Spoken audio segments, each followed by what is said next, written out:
Dijeron, comes, pero no ayudas. Así que me fui en silencio. Vendí la casa donde vivían. Él seguía comiendo como un cerdo, sin hacer nada, y yo ya no era su niñera. Quizás era hora de que captara la indirecta y se fuera antes de que tuviera que echarla. Las palabras fueron duras, con la intención de herir. Cayeron en el silencio de nuestra modesta mesa como una piedra que se hunde en agua quieta, ondulando sobre platos de pastel de carne y guisantes demasiado cocidos.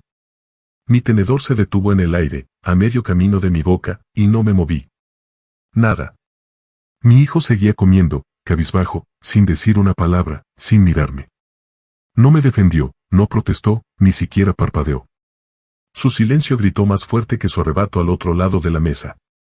Mi nieto, demasiado pequeño para comprender la intensidad del momento, permaneció sentado, confundido, pero el cambio en el aire lo hizo callar, como hacen los niños cuando sienten el peso de la ira adulta. Mastiqué, tragué y luego, con cuidado, dejé el tenedor junto al plato. No hablé.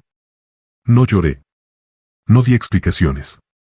No les conté cómo la artritis en mis manos me dificultaba fregar los pisos ni cómo el dolor de espalda me impedía agacharme.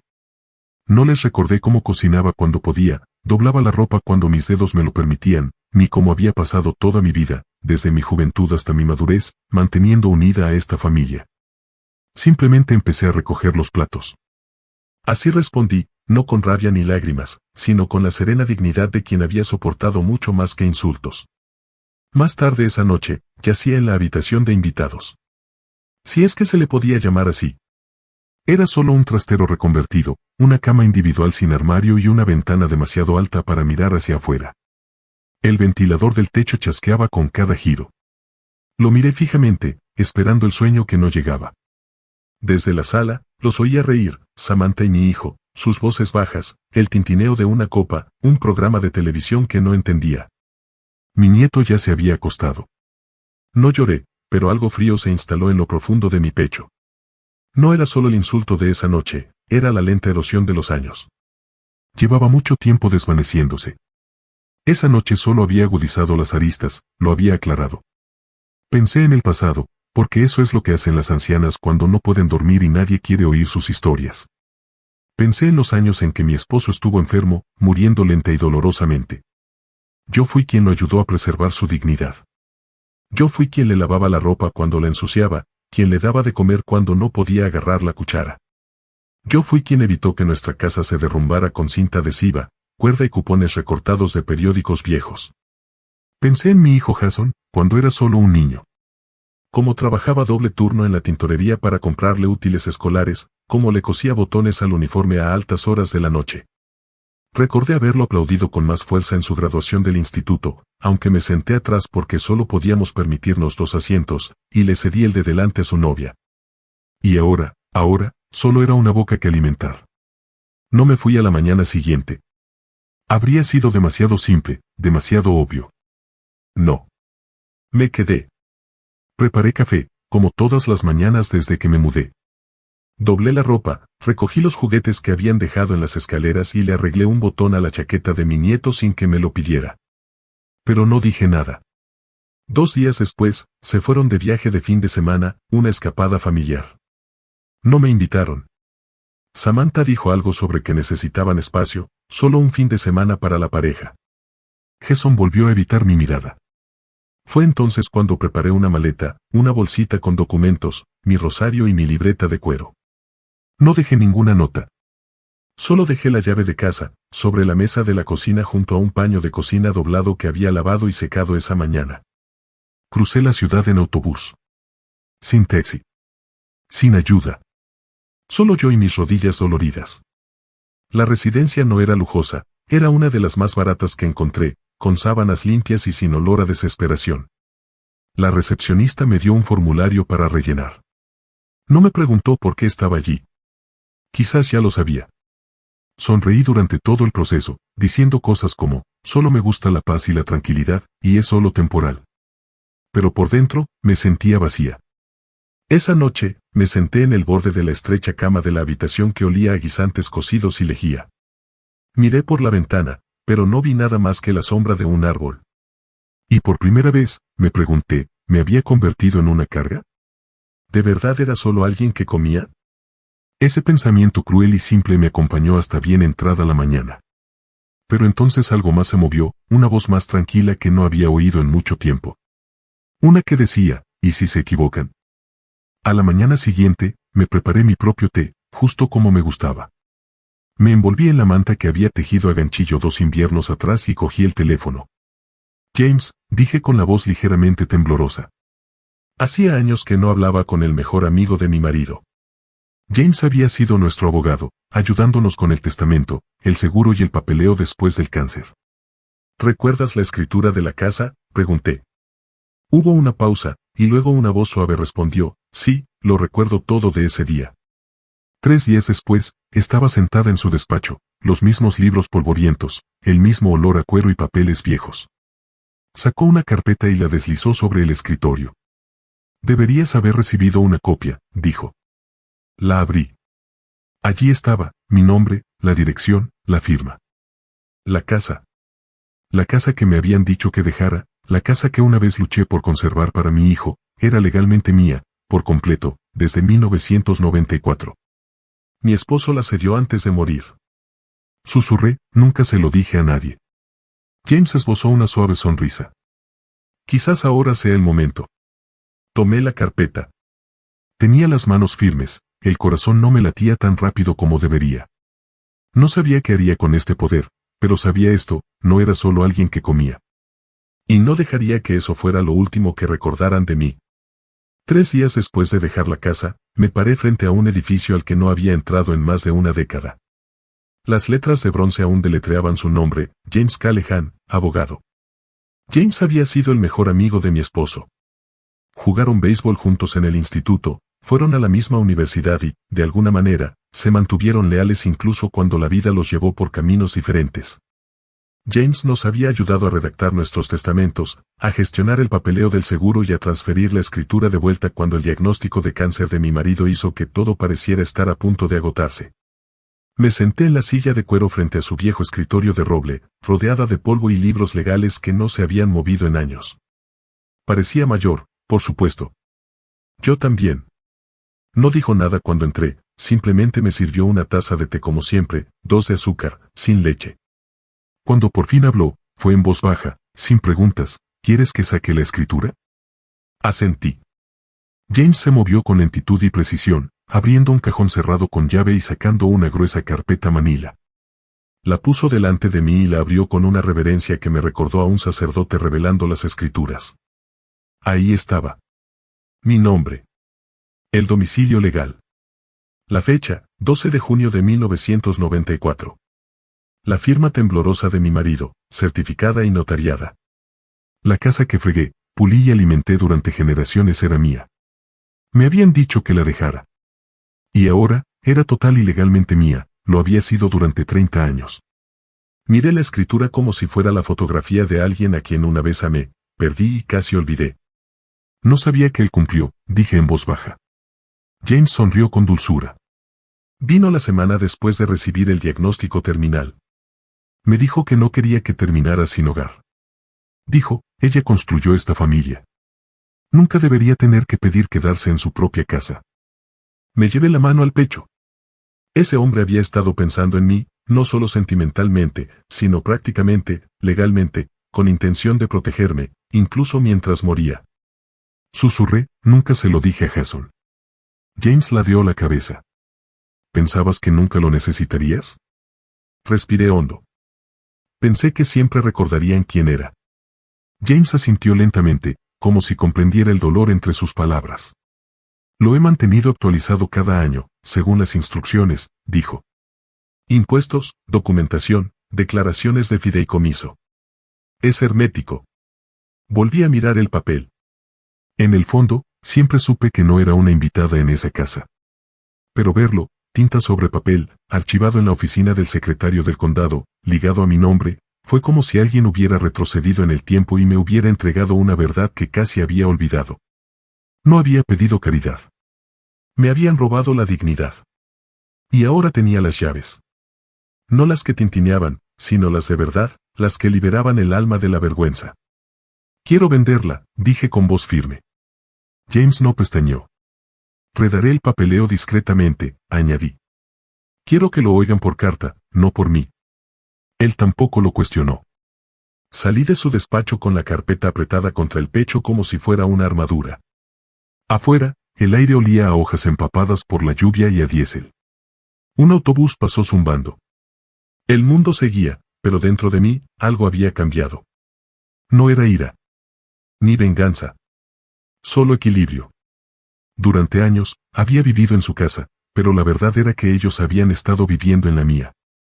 Esa noche, volví a la residencia con una bolsa de papel llena de pasteles para el personal de cocina y un pequeño ramo de flores para Ellen, la mujer que vivía al final del pasillo y que una vez confesó, entre lágrimas, que su nuera la obligaba a comer sola en la lavandería. Ellen y yo compartimos el té en silencio. Después de que se fuera, abrí la carpeta, extendí los documentos sobre mi estrecha cama y comencé a leer cada línea con la atención de una mujer dispuesta a dejar de disculparse por existir. Mi esposo la había cedido con cariño. Yo la cedería con claridad. Y esta vez, aprenderían que no era solo alguien que comía. Yo era la mujer que tenía la escritura. Y ahora, sabía exactamente qué hacer con ella. La habitación era pequeña, apenas cabían una cama individual, una cómoda estrecha y una silla junto a la ventana que daba al aparcamiento. Pero era mía, y en esa sencillez, había una paz que no había conocido en años. No había portazos, ni quejas susurradas, ni suspiros pasivo-agresivos cuando pedía ayuda. Solo silencio. Y en ese silencio, redescubrí algo que no me había dado cuenta de haber perdido, a mí misma. La residencia era modesta, nada lujosa, pero estaba limpia. El personal era amable, como solo puede serlo quien paga muy poco y trabaja demasiado. ¿Los demás residentes? Bueno, éramos una tribu silenciosa de olvidados, cada uno con una historia que nadie había pedido escuchar. Empecé a ayudar en lo que podía, no por obligación, sino porque quería volver a sentirme útil. Doblaba la ropa en la sala común, ayudaba al personal de cocina a repartir las bandejas del almuerzo y leía cartas en voz alta a una mujer cuya visión se había desvanecido. Los domingos, dirigía un pequeño grupo de tejido, aunque mis manos ya eran más lentas. Así conocí a Ellen. Era nerviosa, de lengua afilada, con un andador cubierto de cintas rosas. Pero cuando reía, era la risa de alguien que había amado demasiado y perdido demasiado.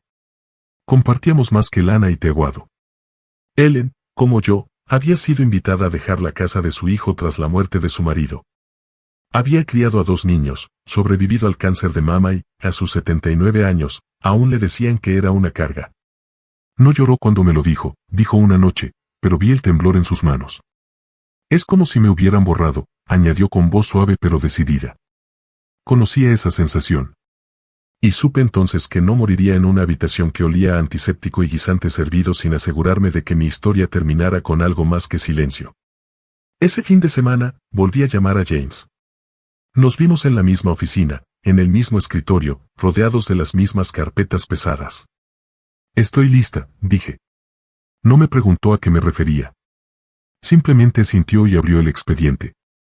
El papeleo llevó tiempo, títulos, declaraciones, confirmación del valor de la propiedad. Pero la casa estaba en buenas condiciones y, en ese barrio, se vendería rápido. Cuando me pasó el documento final por encima de la mesa, me tomé un momento. No para dudar, sino para recordar. Las fiestas de cumpleaños en el patio trasero. El olor a jamón horneado en Navidad.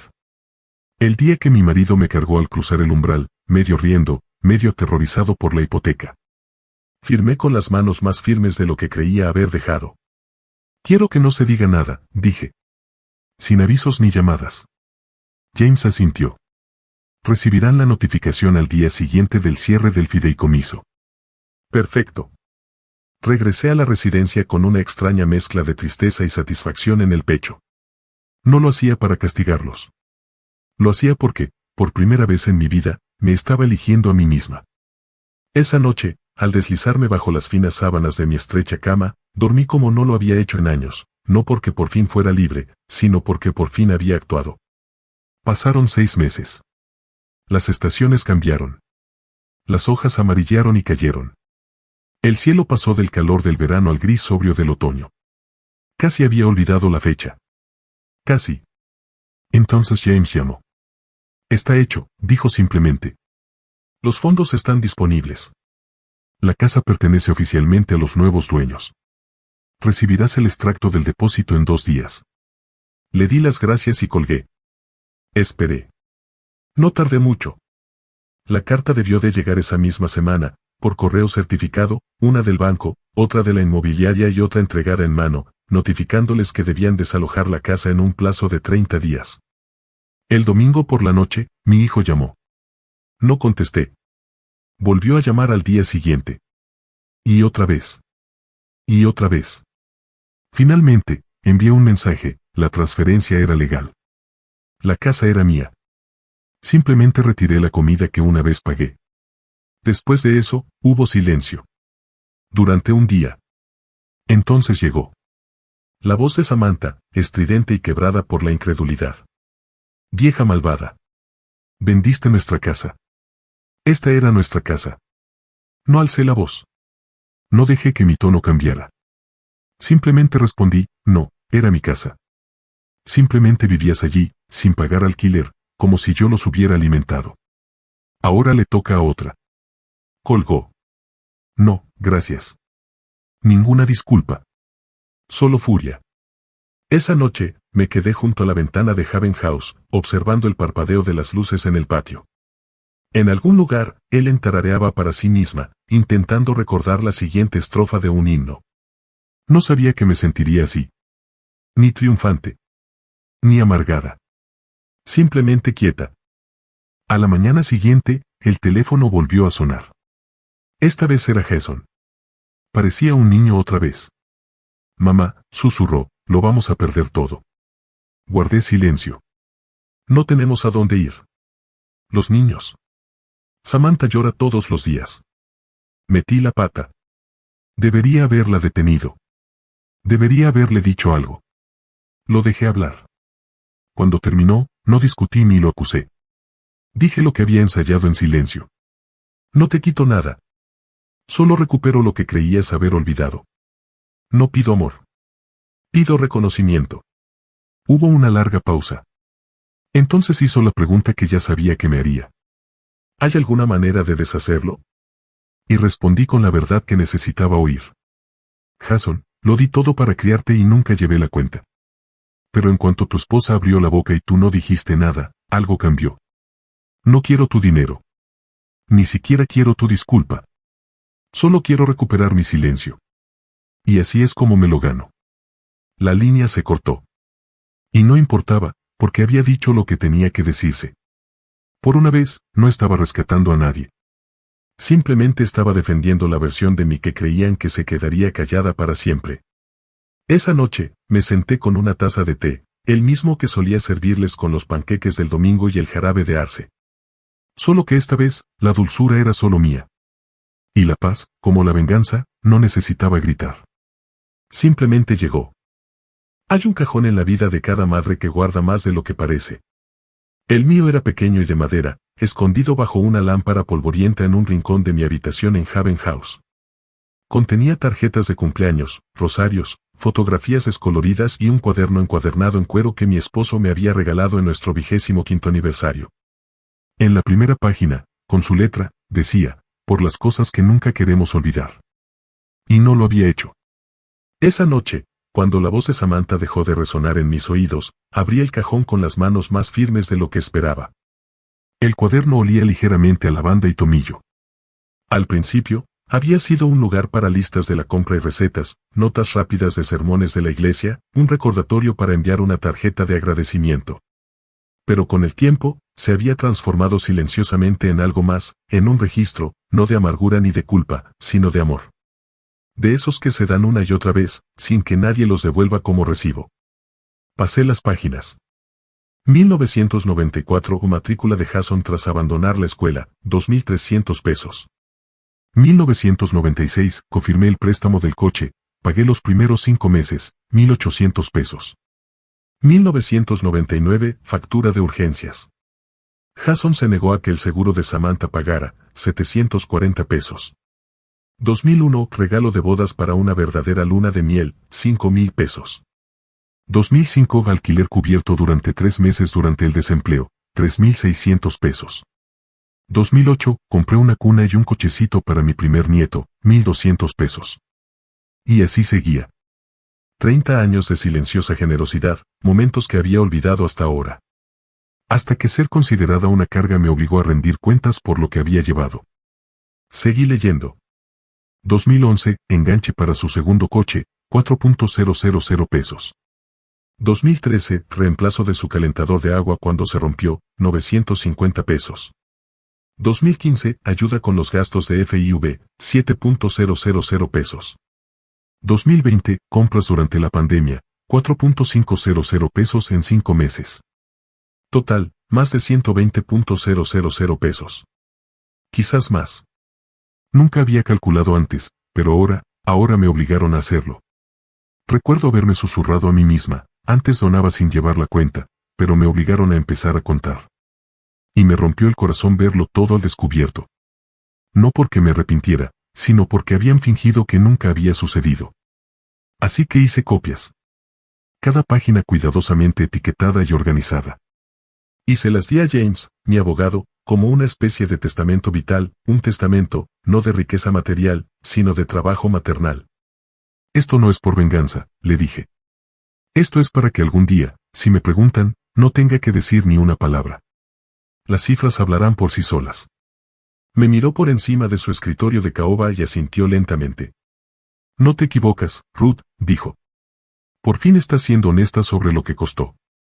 Sonreí levemente, no por satisfacción, sino por claridad. Porque los había amado más de lo que jamás habían notado. Y ahora tenía la prueba de que mi silencio no había significado ausencia. Había significado sacrificio. Esa noche, guardé el cuaderno original en su cajón. Pero esta vez, añadí una última entrada. 2023 vendí la casa. Construí una nueva para mujeres como yo. La llamé Haven House. Sin intereses, un valor inconmensurable.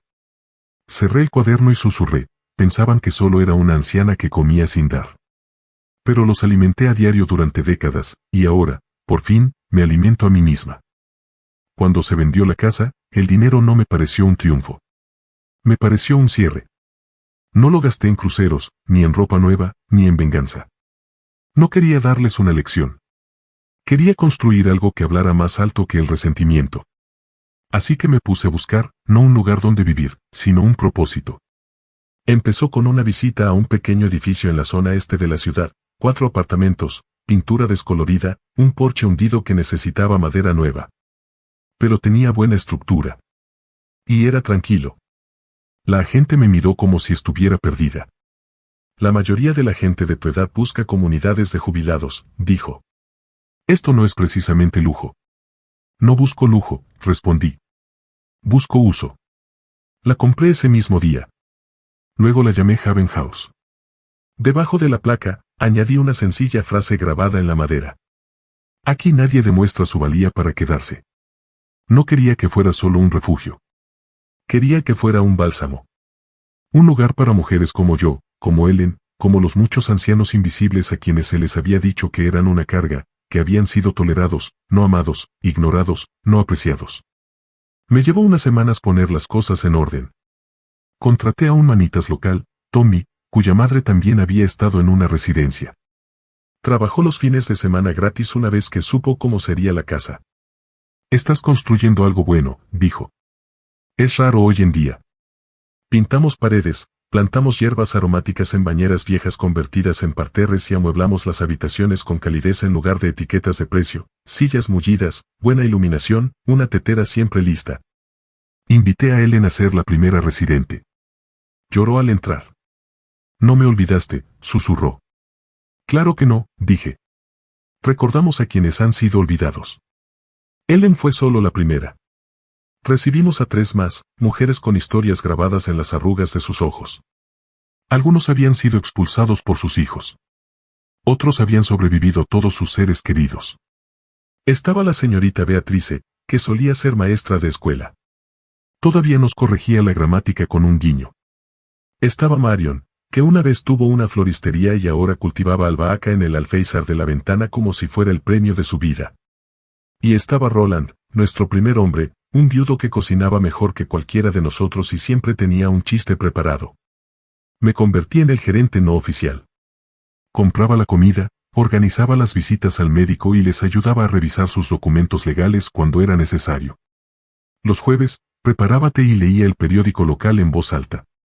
Los domingos, poníamos discos y bailábamos en calcetines sobre el suelo de madera. Un día, Roland hizo una pausa mientras cortaba tomates y me miró por encima del mostrador. «¿Sabes?», dijo, «hoy estamos vivos porque alguien una vez te llamó sanguijuela». Me quedé paralizada. Luego, solté una carcajada profunda y atónita. «Irónico, ¿verdad?», dije. Él asintió. «Convertiste el dolor en refugio. Eso es más de lo que la mayoría jamás consigue». Esa noche, escribí una nueva entrada en mi cuaderno. Me llamaban una carga, pero con el dinero de esa carga, alimento 4 almas que ahora duermen en paz. La casa no tenía cerraduras en las puertas interiores, no porque no valoráramos la privacidad, sino porque no teníamos nada que ocultar. Confiábamos los unos en los otros de una manera que nuestras propias familias no habían tenido. Una tarde, mientras el sol caía dorado sobre el porche, estaba con Ellen, sosteniendo tazas de té de manzanilla. «Todo volverá a ser feliz», dijo en voz baja. «No estás sola», le dije. Sonrió. «Tú tampoco». Y por una vez, lo creí. Porque Haven House no eran solo paredes y ventanas. Era una declaración, un recuerdo convertido en significado. Y cada risa, cada comida compartida, cada siesta tranquila en las sillas iluminadas por el sol era prueba de que nunca fui solo alguien que comía sin hacer nada. Había sido alguien que daba, que soportaba, que recordaba. Y ahora, era alguien que reconstruía. Vino a verme no con arrogancia, ni con excusas ensayadas, sino con el silencio que solo trae la desesperación. Había pasado casi un año. Lo reconocí al instante, aunque parecía mayor, no por el tiempo, sino por la carga. Tenía los hombros encorvados, sus ojos, Dios mío, sus ojos, no se parecían en nada al niño que una vez me rogó que me quedara un poco más a la hora de dormir. «Sé que no merezco estar aquí», dijo en voz baja. No dije nada. Solo le hice un gesto para que se sentara. «Perdimos la casa», continuó. «Samantha se fue. Dijo que debería haber luchado más, pero no supe qué decir en ese entonces, mamá. No sabía qué hacer». Su voz se quebró al pronunciar la palabra mamá. «Ahora no tenemos nada. Duermo en el sofá de un amigo. Trabajo de noche. Solo, quería pedirte perdón». Aún así, no dije nada. En cambio, abrí una pequeña caja que guardaba junto a mi silla. De ella, saqué una sola fotografía. Mostraba los primeros días de Haven House, el porche aún sin pintar, el jardín vacío. Pero en el centro, 4 personas reían, sosteniendo pinceles, sin zapatos. Una casa convirtiéndose en un hogar. Se la entregué. La miró, confundido al principio, pero luego se dio cuenta. «Tú construiste esto», susurró. «Con el dinero de nuestra casa», asentí. «¿Y no lo gastaste en ti?», preguntó. Negué con la cabeza. «Lo gasté en algo que pudiera crecer». Volvió a mirar la foto y luego me miró a mí. «¿Por qué ahora?». Por fin hablé. «Porque comí tu arroz durante un año. Pero tú comiste el mío durante 30. Solo estoy cobrando un poco de interés». Su boca se abrió y se cerró. No le salieron las palabras. Me puse de pie. Últimamente me dolían más las piernas, pero me mantuve erguida. «No vine aquí a hacerte daño», dijo finalmente. «Lo sé», dije. «Solo quería darte las gracias por todo por lo que nunca te di las gracias». Lo observé, la barba incipiente en su barbilla, las arrugas de preocupación, su juventud una vez suavizada. «Hay algo que aún necesitas entender», dije. Me miró, expectante. Nunca necesité una compensación. Necesitaba respeto. Necesitaba saber que mis años no se borraron por haberme ralentizado. Que las manos que una vez sostuvieron tu cabeza afiebrada no eran repentinamente inútiles por temblar. Bajó la mirada. «Olvidé quién eras», susurró. «No», dije, «te acordaste demasiado tarde». Una pausa. Luego, ¿puedo ayudar con la casa? ¿Con los demás residentes? Negué con la cabeza. Este lugar no necesita tu culpa. Necesita tu crecimiento. Vive mejor. Ama mejor. Así es como honras lo que te di. Asintió lentamente mientras se levantaba para irse. Rebusqué en la caja una vez más y le entregué una copia de la escritura, no de Haven House, sino de su propio futuro. Estaba en blanco. Una página en blanco. Ve y llena esto con algo valioso, dije. La sostuvo como si fuera oro. Lo haré. Y por primera vez en años, le creí.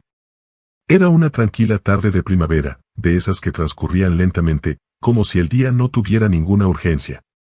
La brisa se deslizaba entre los árboles, como si recorriera una librería conocida, pausada, contenta. Me senté en el porche de Haven House con una taza de té en la mano. Estaba un poco desportillada en el borde. Pero era mía, y se adaptaba a la curva de mi palma como si me recordara. Observé cómo el sol del atardecer extendía largas sombras por el jardín, proyectando un suave dorado sobre el sendero de grava y sacando calor de las losas. Ellen estaba sentada bajo la pérgola, discutiendo juguetonamente con Roland. Su voz, seca y cortante como siempre. Estaban en la misma situación otra vez, sobre judías verdes. Si cocinarlas al vapor o saltearlas. Añadir ajo o grasa de tocino. La señorita Beatrice estaba en el columpio, sus manos moviéndose con firmeza entre bucles de lana, tejiendo una bufanda para alguien que no se la había pedido, pero que seguramente estaría agradecida de todos modos. Podrías pensar que este lugar es una residencia de ancianos. Pero te equivocarías. Este no era un lugar para recibir cuidados. Este era un lugar donde la gente recordaba cómo pertenecer. No eran solo residentes mayores. Eran personas que habían pasado décadas priorizando a los demás, acallando sus propias necesidades. Y ahora, por fin reían sin miedo. Eran historias que seguían desarrollándose. Ya no estaban archivadas tras las cortinas del hospital ni por la compasión familiar. Acababa de tomar un sorbo cuando vi a una mujer acercarse por la puerta. No la reconocí. Delgada, elegante, con un sombrero de domingo demasiado formal para un martes. Caminaba como alguien que solía usar tacones, incluso cuando no tenía por qué.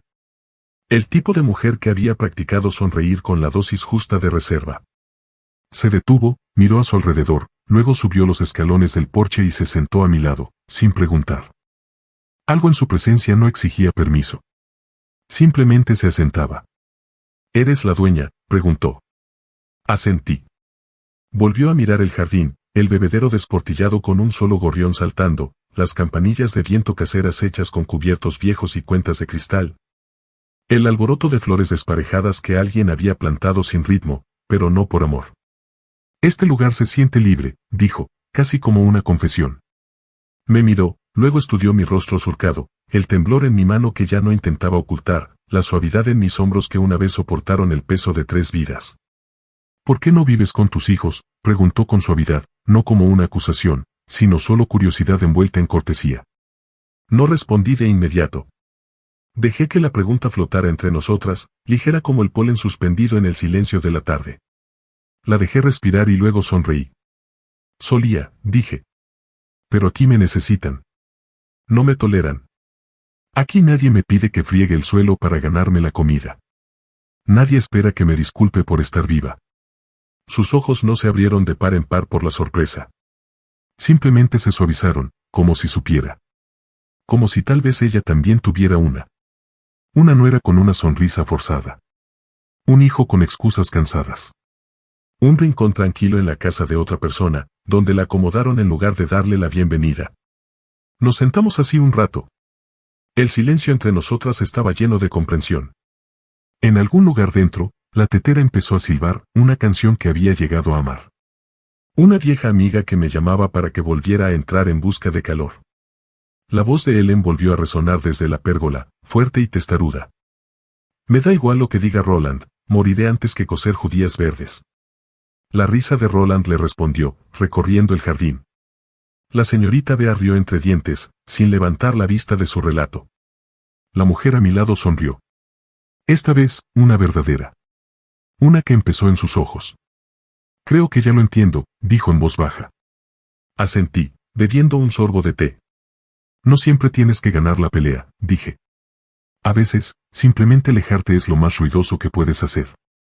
El sol se había puesto, pintando de ámbar cada hoja, cada alféizar, cada arruga. Y en algún lugar dentro de esa casa, alguien había empezado a tararear un viejo himno de iglesia, desafinado, pero con espíritu. No era grandioso.